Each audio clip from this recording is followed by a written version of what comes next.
Hey everyone, my name's Alyse. Welcome back to another video. Today, got a second place finish at a Xbox tournament we just had at my local TGG Gaming. Like I said, got second place. I got the Xbox because we split the finals and just played for the trophies, and then Brooke bought the other half of it. So shout out to Brooke for making us get an Xbox.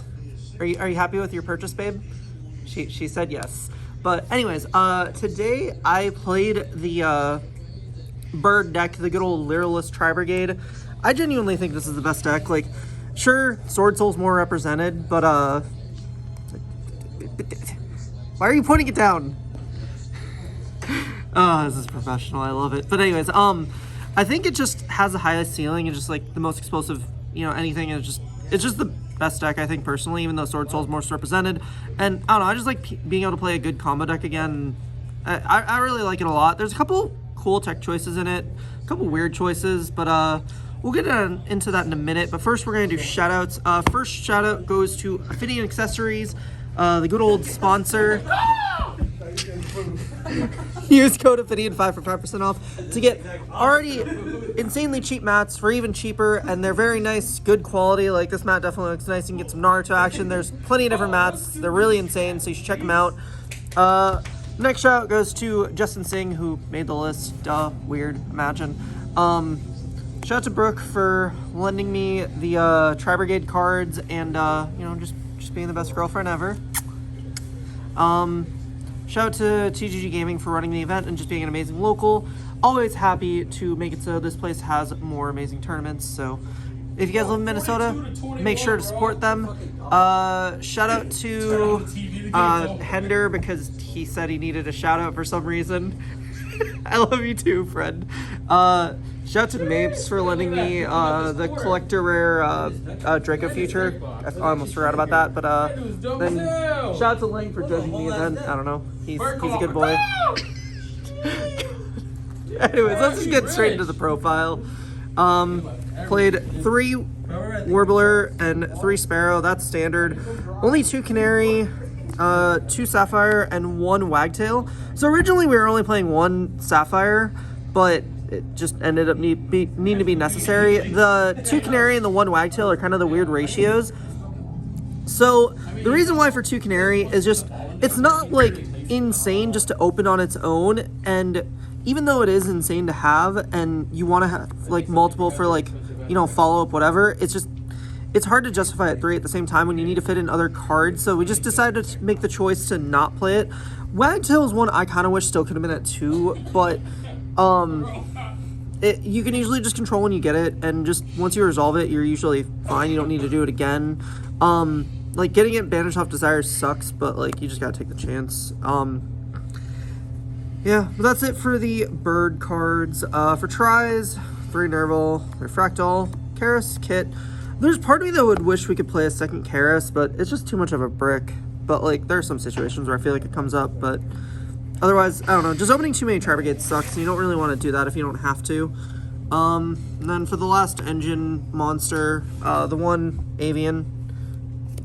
Oh boy. And then for hand traps, you got 3 Nib, 2 Ash, 1 Crow, and 3 Imperm. Oh, that's not an Imperm. Anyways, 3 Imperm. So I think Imperm is pretty standard at this point. Nib, I think, is personally insane. I know a lot of people are iffy about maining it or even playing it in general, but I think this card is just like really good. I think it's like the most versatile power hand trap to where it can have an impact against any deck, and coupled with any other hand trap, it's just really insane. But I think it's just the best standalone hand trap to play, even though it conflicts with Warbler. I think it just, the impact that it has just makes it just necessary. And then just 2 Ash just to have a little bit of versatility factor. It's all the room we had. And we already played 42 cards, which sucks, but it's okay. 2 Ash is fine. And 1 Crow, duh. And then for spell cards, 3 Bird Call, 3 Desires, 3 Droplet, Tanky, 1 for 1, and Foolish. And I'll just throw the order here because that's the only other trap card. I mean, most of these are standard. The only card I really wish I could cut is Foolish, but it just ends up being kind of necessary.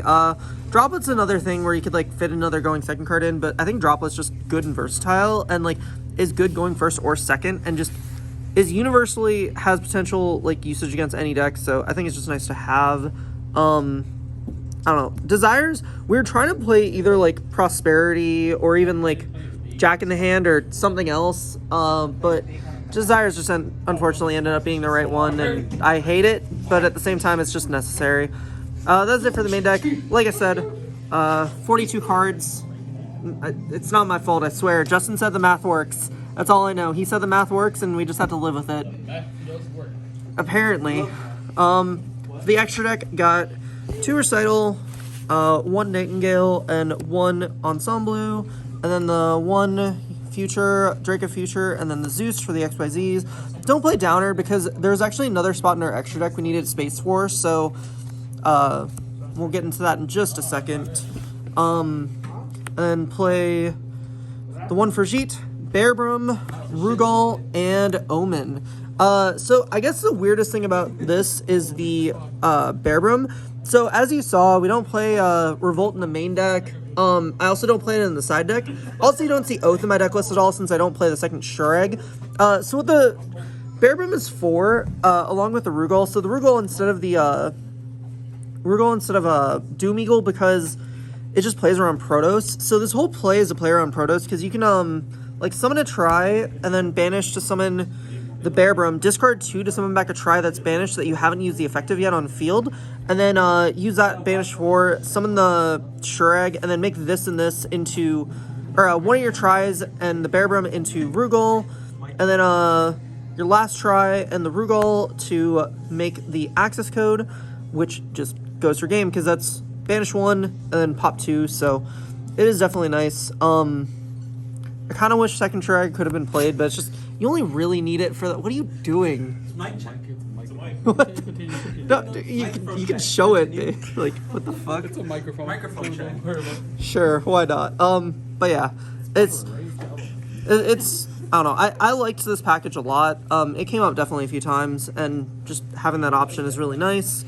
And then just for the other extra cards, got the Almirage, Double Dragon Lord, Smorg, and the access code. So that was one of the flex spots that we had to cut something for. I mean, this card's insane. Yeah, all these cards are standard. Duh. And then for the side deck, play 3 Gamma and the Driver. It's just the most versatile hand trap going second, especially going blind, because a lot of people do just blind scoop to this. And just, this card's just good and versatile, so it's nice to have. A not so versatile card, which our camera woman hates. Okay, babe, do you want to explain why you don't like this card? Why not? Okay, so my girlfriend tries to constantly tell me that this card is incorrect after I'm already beating her with it, because she plays Sword Soul weird.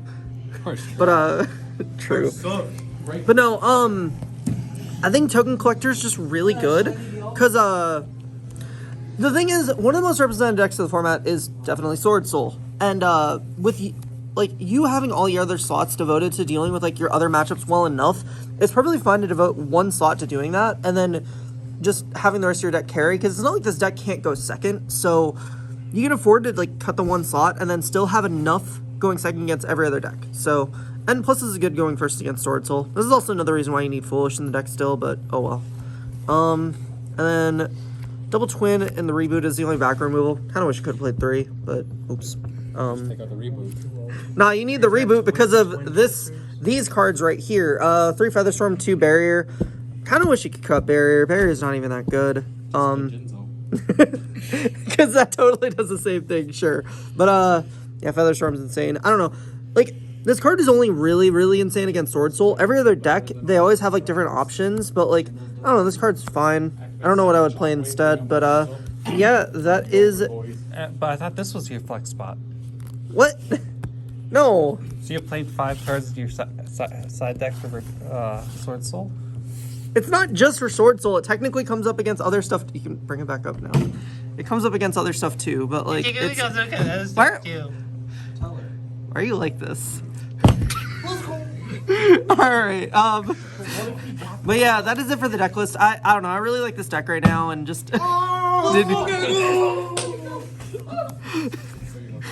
yeah, yeah, it was a really nice event and I got an Xbox out of it and Also got a booster box, which pulled me my third Aluber, so my Despia deck is done, so that's cool. But yeah, hope you guys enjoyed. Make sure you guys go follow my Twitch and my Twitter in the description. Join my Discord server. I also have a P.O. box. There's a lot of stuff in the description for you to check out, so please make sure to do that. And we'll see you guys next time. Bye, everybody. Pendulum!